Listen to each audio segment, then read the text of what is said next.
আপনার যদি মিষ্টি কুমড়ার গাছ থাকে এবং এই ধরনের সমস্যা দেখা যায় গাছের মানে অর্থাৎ পাতাতে এরকম ছিদ্র ছিদ্র বা এরকম কালার চলে আসে, অথবা সেই সাথে দেখবেন যদি ওরকম আসার সাথে সাথে আপনার ফলটাও অনেকটা হলদেটে ভাব বা খাওয়া খাওয়া ভাব আসবে। আমি এখানে দেখাচ্ছি, এই যে এখানে দেখবেন এটা কি হলুদ হয়ে গেছে। আর এরকমই দেখবেন কিছু কিছু পোকাতে খেয়ে নিচ্ছে, ছোট ছোট কালো কালো ছিদ্র ছিদ্র করে দিচ্ছে।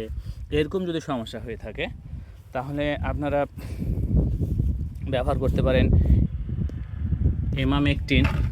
এইটা আপনি ব্যবহার করতে পারেন, এমামেকটিন বেনজয়েড, ম্যানকোজেব আর সাথে বোরন। এই তিনটা একসাথে সংমিশ্রণ করে আপনি প্রতি লিটারে 1 গ্রাম করে দিয়ে আর কি এটা স্প্রে করে দিবেন। তাহলে আশা করা যায় সমাধান হয়ে যাবে। ঘন মোটামুটি 4-5 দিন পর পর 2-1 বার স্প্রে দিবেন, আশা করা যায় সমাধান হয়ে যাবে।